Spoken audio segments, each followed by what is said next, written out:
Since the beginnings of time, man has been in control of his destiny. That is, until they came. But who are these evil unknown forces? And what could they want with man? Some say they're nihilistic Martians, plotting to enslave the human race, while others believe that they're grotesquely masked doppelgangers. It's even been said that they're camouflaged Atlanteans, removing people from their homes. Or could they be something else? Come with us, fellow enthusiasts, as we journey through the mind of Nim Michael Don to a tale of the macabre, starring William Bodner and Kevin Lee Geis.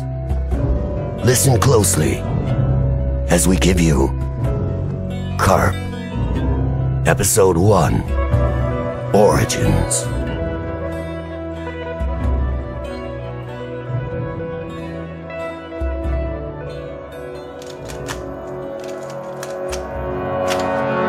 July 12th, 2012. This is my first journal entry. To be honest, I don't know what I'm supposed to say.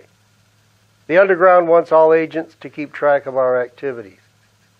It's important to know who we can and can't trust. It makes sense, I suppose. Personally, I think it's a waste of time. I'm ready to kill. But right now I can't. I'm just taking a break from the Red Room. They call it that because that's where we do our interrogation. I've just spent the last 2 hours with a high-level CARP. Works for the Department of Defense. Don't know who he works for. I've tried everything to break him. You can only do so much with a surgical knife and red ants. Tough son of a bitch. He'll break. They all do. Jesus, listen to me. I sound like a sadistic monster. But I'm not a monster. They are. And to think all of this started with a bitch named Julia. It was 5 days ago, right after my job interview with a security firm. I stopped in Carmichael's for a drink to ease my anxiety. Hell, I might have had 3 drinks. I don't remember. But I do remember being unemployed and having a kid on the way. Great timing, huh? Hopefully my good friend John Barleycorn would tell me everything was going to be okay. After all, there are worse things in the world, right? Maybe I should have visited a homeless shelter or burn ward at a hospital to put things in perspective. That might have made me feel better, who knows? As I was trying to recall all the important dates in my life so I could play the mega lottery, I saw a familiar face. A face I hadn't seen in 5 years. Ezekiel Calder. He looked different. There was a confidence in him I hadn't seen before. He was talking to a redhead in a business suit and pearls. She was pretty, confident, and definitely out of his league. It didn't fit. He was as big a dork as she was a babe, like oil and water. Besides, he was happily married, I thought. They were holy rollers, had 2 boys, Ryan and Sean. I knew for a fact that his wife Jane wore the pants in the family. He was as whipped as a circus lion. So, this guy sitting at the end of the bar, dressed in Armani, sipping a White Russian, seemed like a stranger to me. Maybe this wasn't Zeke. Maybe it was his doppelganger from a different dimension. Who knows? As she was leaving, Zeke whispered in her ear. He put his hand on her waist, and I noticed that he wasn't wearing a wedding ring. Right then, we made eye contact. If it ain't the devil himself, Peter? Hi, Zeke. Are you following me? Excuse me? Are you following me? No. Are you alone? Yeah, I'm alone. Good. Let me buy you a drink. What are you having? Scotch. Hey, bartender, my friend here needs a drink. Come right up. Thanks, but you don't have to. I know I don't have to. I want to. Here you go. Thanks. Here's to old friends, right? To old friends. Come here often? Do I come here often? Jeez, man, if I didn't know any better, it sounds like you're trying to pick me up. I'm not trying to pick you up. I just want to know what you're doing here. What's it to you if I have a drink? You're right, man. I'm sorry. I'm feeling edgy. Do I sound a little crazy to you? You sound paranoid. Are you in trouble? What kind of trouble? You tell me. Not in any trouble. Things couldn't be better. That's good to hear. How's Camille? Camille's fine. She's due in 3 months. No kidding. Yeah, You still love her? of course. Love is a luxury. Remember that. I wasn't sure if that was you talking to that pretty redhead. Why? Don't think I could handle a girl like that? No, I'm sure you can.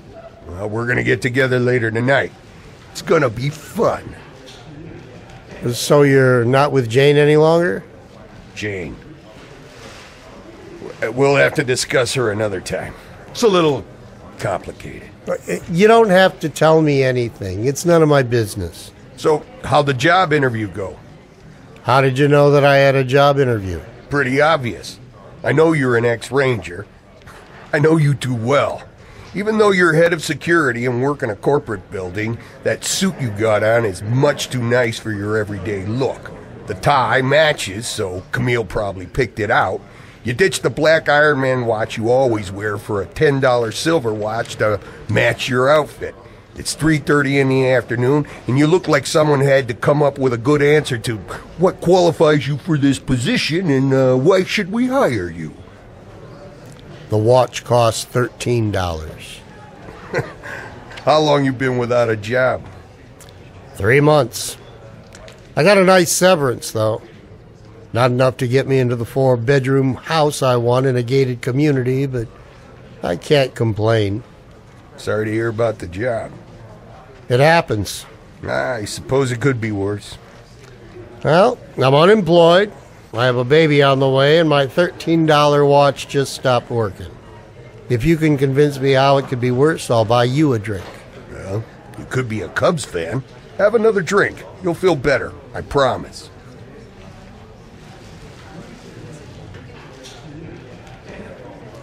I guess I owe you a drink. What is that, a White Russian? Don't worry about it. You'll get it another time. You look like you're doing okay for yourself. It's a charade. Let me guess. Now, I know you used to work for your brother at his tire shop. One day you got fed up with his BS, and so you tried male strip dancing at Louie's, where you earned $30 a night. You met a 60-year-old widow at the nightclub who just inherited a large chunk of change from her husband. She couldn't resist your pelvic thrusts, so she took you home. And now you're a licensed boy toy. She's 64, but she could pass as 55. You're living the dream. Here, here. Look at that, it's 4 o'clock. I gotta take off or Camille's gonna think I'm cheating on her. Well, it's good seeing you, my friend. Yeah. Hey, Peter, wait. What is it? How bad is it? Right now, I'll take anything. I shouldn't be doing this, but I can offer you a job. It has to be on the sly. That means you can't tell a soul. Not even Camille. I don't want to do anything illegal, if that's what you're suggesting. It's not illegal, I can assure you. At least I think it isn't. It's a simple job. Just stand and watch. A lookout. Can you do it? I don't know. I need someone tonight. I don't want you to do this out of pity.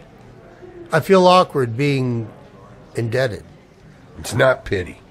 We need someone with your skills. The Army taught you a thing or two, right? You'd be perfect. I've done it before. You just have to follow one simple rule. What? No questions. Period. You'll earn your $500. You want to pay me $500 to be a lookout? Yeah, And there's nothing illegal going on? no questions. Do you think you can handle that? Oh, man. Be at this address, 10 p.m. tonight. Stand at the front door. That's the job. Just tonight. One night. Just one night. If Zeke would have warned me what he was involved in, I would have left the bar and not looked back. But I really needed the money. I haven't seen Zeke in God knows how long. Listen, Zeke and I were talking, and he thinks he might have something for me. He's having a poker game tonight with a couple of his buddies who are in management. I was hoping to show up and network with him. Maybe one of them could get me a job somewhere. It's worth a shot, right? That's a great idea. Do you want me to press your suit? Honey, it's a poker game, not a job interview. It is a job interview. At least wear something nice. I'll wear my best jeans. Don't wear jeans. Wear your khaki pants and a nice polo shirt. Come on. Oh, if you're not going to do it for me, then do it for Jake. Who the hell is Jake? You don't even know your own son's name? Oh, we've decided on a name already. Jacob or Ulysses? That was my grandfather's name. I'm not naming my son Ulysses. Ulysses? Sissies? That kid'll get beat up every day for the rest of his life. It doesn't sound sissy. It sounds prominent. Now go get dressed and no jeans. I left the house early. The address he gave me was out of town. In fact, there wasn't even a suburb within 20 miles of where I was headed. Around me was desert. Your mind can play tricks on you in a place like this. I felt uneasy, like I was being followed. I must have looked in the rearview mirror every 3 seconds. Ahead was an abandoned purple and green house on the right side of the road. The location and color of the house defied all logic and reason. I double-checked the address that Zeke had written down for me. This was the place. What a crap hole.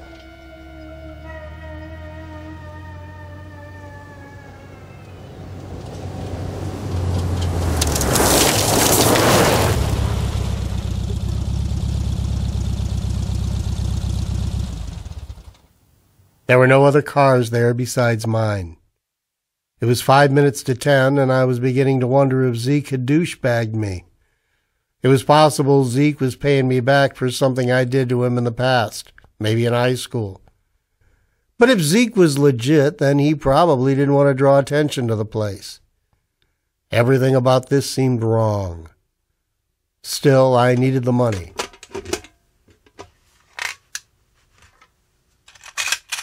There was a good chance I didn't need my gun. After all, this was supposed to be a simple job, right? I got out of the car and surveyed the house. Everything was boarded up. In real estate speak, this house was a handyman special with lots of potential. To you and me, it was a dump that needed a stick of dynamite to fix it up. I stood at the front door like Zeke instructed. 30 minutes had gone by. Then an hour. I had done this in the army before, so this wasn't new to me. For the next 2 hours, there was nothing. No cars, no sound, no damn money. This was a joke. Midnight had come, and I was ready to leave.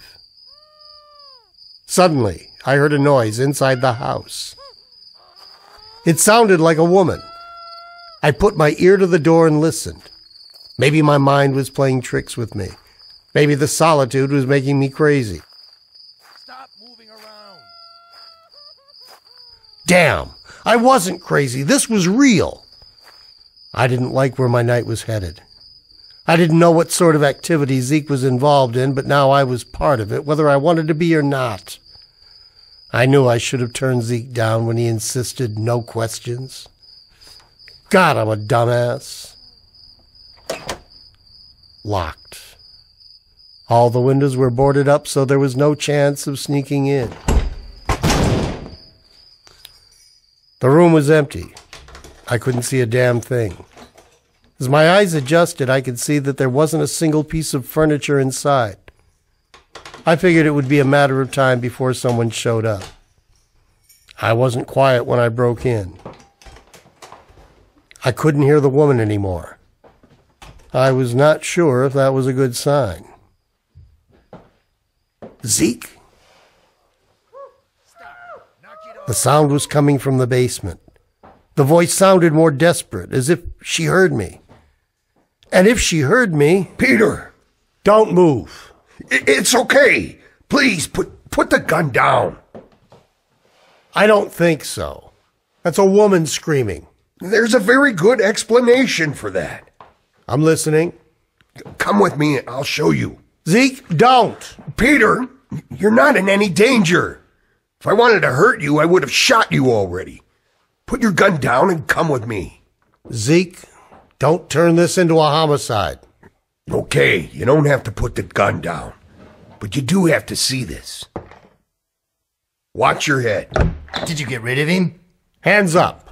Damn it, Zeke. He cannot see this. Carlos, it's okay. It was the girl from the bar earlier today. The redhead with the pearls.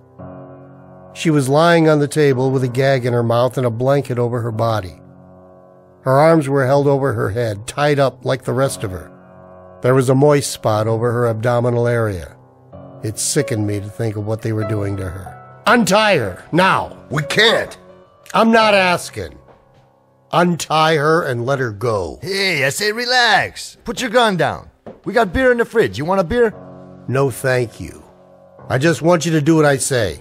No. If you want to free her, then you're gonna have to kill us. Fine. Jesus, Peter! The next 2 shots are gonna drop you and your friend. If we let her go, we all die. I promise you. What the hell are you talking about? Who is she? Not who. What? Zeke walked over to the table. The look in his eyes terrified me. It was the look of absolute confidence that he was right, that whatever he was going to show me, I wouldn't be prepared for it. Jesus! What in God's name did you do to her? Besides your standard torture, we didn't do anything to her. This is who she is. Is that? Absolutely. It's 100% real. Go ahead and touch it. Gills. Under her armpits. It was as clear as day. Zeke, is he ready for this? Ready for what? The truth. I didn't want to know anything anymore, let alone the truth. I wanted to go home, make love to my pregnant wife, wake up, put on a suit, and go look for a crappy job that paid $10 an hour. That's what I wanted. And one more thing. Peter, she's a... I want my $500. You're very funny, my friend. You know that? Her name is Julia. She's a CARP. A what? CARP is what we call someone who lives beneath the earth, near the earth's core. There's about 1 million of them living on the earth's surface now, walking around as if they're us. Why? Because they want to eradicate us. This planet belonged to them thousands, maybe millions of years before we arrived. And when we took over, they hid deep below. But they're tired of hiding. They want the earth back. They look like us, so they're able to blend in. Over time, they've come to hold high government positions. From their positions, they create wars and develop diseases to wipe us out. How do you know all this? How you think? I looked at her body, and it was evident that she had been tortured for information. She kept looking at me, knowing that I was her only hope. Her face appeared to be that of a beautiful human being, but the rest of her insisted otherwise. I didn't know what to believe, let alone what to do. Should I run and pretend this never happened? Should I believe Zeke and join him in his fight against these things? Or should I help her? Here. Back away. It's just gum. I want you to eat it. This is hardly the time to freshen my breath. If it stinks, deal with it. CARPs emit a mild concentration of sulfur because they're so close to the Earth's core. They've been able to hide their scent from us, but this gum allows us to detect them. You can smell them. I didn't trust him, but I was curious. I was already in too deep with all the information he was giving me. Looking at her and her grotesque gills underneath her armpits, I couldn't run and pretend this never happened. I took the gum and began to chew. Oh my God! That is how we are able to identify them. How do I know it's not the gum that smells like sulfur? Go walk over to the end of the room and you'll see. Over there you won't be able to smell her. Do you smell anything? No. Good. Now, come closer. The smell was shooting up my brain. It was so intense I had to spit out the gum. Now that you know the truth, please put the gun down. I listened to him, but I kept my finger on the trigger anyway. I had more questions. Who else knows? There are only 47 of us left. 2 years ago, we were 150 strong, but these CARPs have become too powerful. They're everywhere and everybody. Senators, chiefs of police, mailmen, even pin monkeys at your local bowling alley. What are you going to do with her? Use your imagination. You're going to kill her. Of course. Do you think we would take her out for some cake? Nobody dies tonight. That's not really your decision, Peter. I disagree. We let her go, and after I'm gone, you never see me again. I got bad news for you, my friend. If you let her go, she will kill you and your family. Anyone who knows, they kill. If anything happens to Camille, I'm going to hunt you down and skin you alive. Jane and I didn't get a divorce, Peter. She was killed. Murdered. My mother is dead. My father, my sister, cousin, dead. Carlos had 4 sons and a beautiful wife. Ask him what happened to them. When I torture these things, I think of my family and how they died. I think of them every time. I don't believe you. Then believe with your eyes. Look at her. I looked at her. Julia. She wasn't human, but she wasn't a monster either. She was helpless at the hands of 2 men with an agenda. 2 men I didn't really trust. Peter, what are you doing? Hello? Baby, I need you to do me a favor. Hi, honey. Are you still at Zeke's house? No, the poker game's over. I need you to go somewhere tonight. Anywhere but home, okay? Peter, what are you talking about? Why do you sound so crazy? Please, just leave the house and I'll meet you at the place where we had our first date. Remember?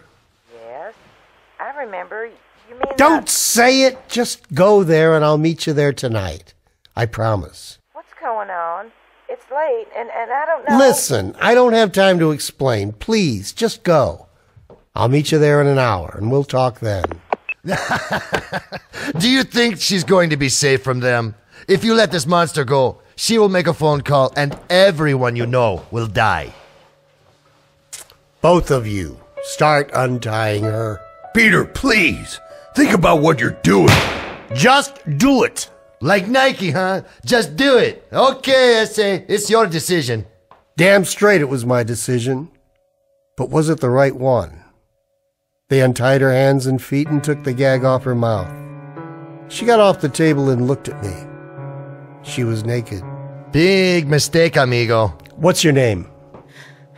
Julia, Julia. Go grab your clothes and get out of here. thank you. Thank you. You're responsible for this, Zeke. If you would have told me what you were involved in, I never would have agreed to come here. I'm leaving, so this is the last time you're ever going to see me. If you have anything to say it now. You're right, Peter. I'll take responsibility for what happened. But I won't take responsibility for what will happen. That redhead you just let go is going to kill you and everything you love. They can't take the chance of others knowing their secret. It's too big. You know this, and yet you made the choice to free her. You and your family are no longer safe from them. Thanks for the warning, buddy. At least take this. I won't be needing your gum. My breath smells fine. Know your enemy, Peter. I took the gum from him and got the hell out of there. On the drive home that evening, I buried the needle on my '89 Volkswagen. I couldn't stop thinking about Julia, that redhead on the surgical table. She looked normal, like you and me, but I knew she wasn't. I had seen too much, heard too much, knew too much. Was Zeke telling the truth about them, the CARPs? It didn't matter because I had my own problems. A pregnant wife and no job. I'm not exactly in the position to save the world. Even if I could do something about it, they were everywhere. Besides, they weren't killing us. They just made it easier for us to kill ourselves. I'd be lying if I said I wasn't scared. I chewed on the gum that Zeke gave me. I was half a mile away from where I was supposed to meet Camille, at Tyrone's Mexican restaurant where we had our first date. I saw her car parked in front of the restaurant on the street.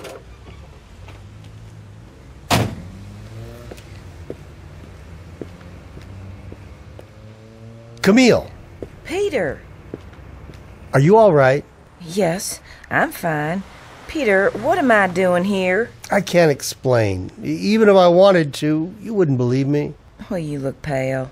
Are you sick? What? Yeah, I'm okay. I'm just glad you're okay. When you called, it sounded like it was a matter of life and death. Sorry. You know how paranoid I get. Sometimes I make things worse than they are. You know me. That's okay, honey. Better safe than sorry. Waiting for you in front of Tyrone's made me hungry. I wonder if there's anything open this late. We can drive around and see whatever might be there. Is everything okay here? Yes, officer. We're getting ready to go home. What are you folks doing here this late? Nothing, sir. We just got the munchies and thought Tyrone's was still open. I'll need to see some IDs, please. Well, what for?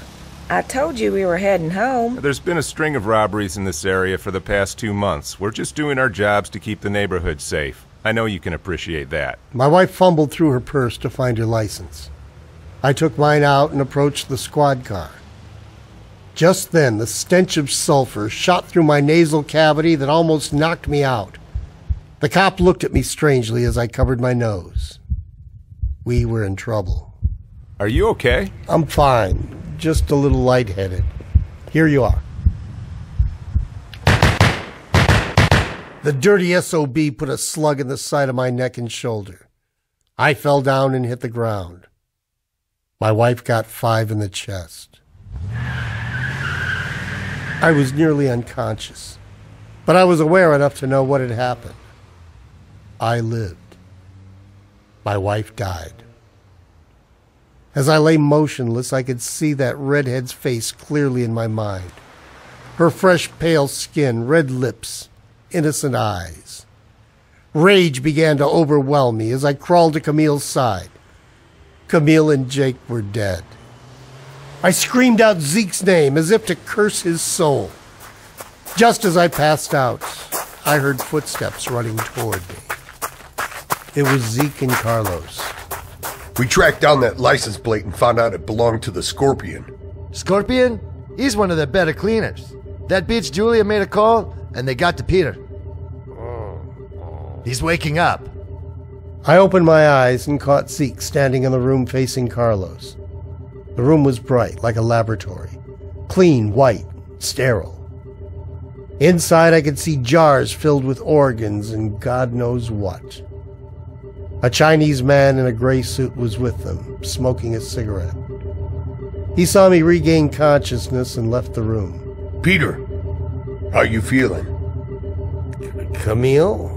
Just relax, amigo. You don't need to be moving around. Get your hands off me. Where's my wife?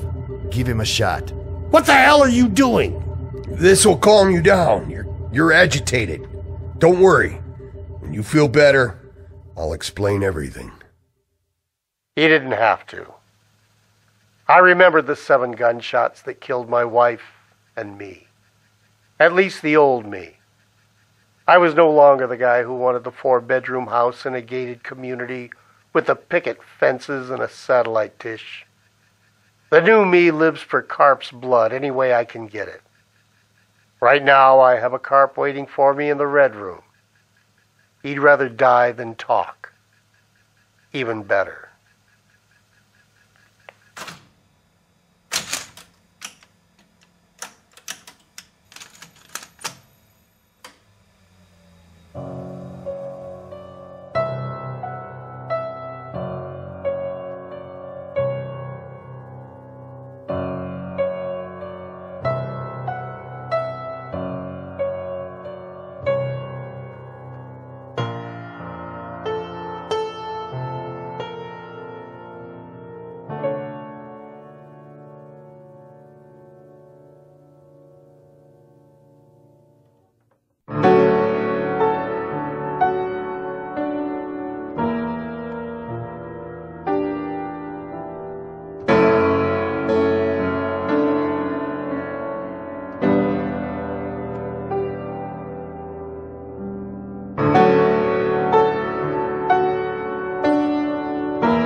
The objects in the mirror are getting bigger every year.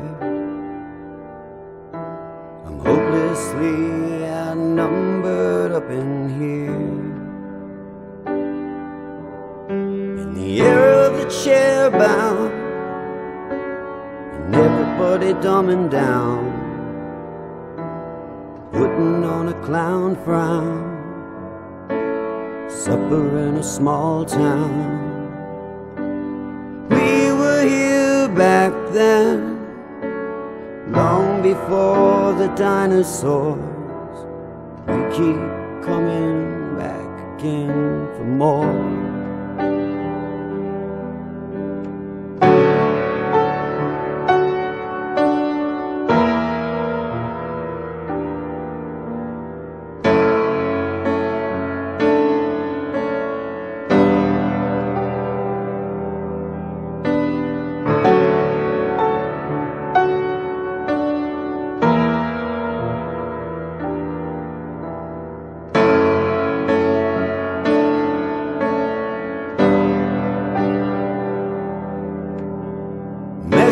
Skyless space, tumbleweeds and sweet tomato paste. I hope it's not too late to hesitate.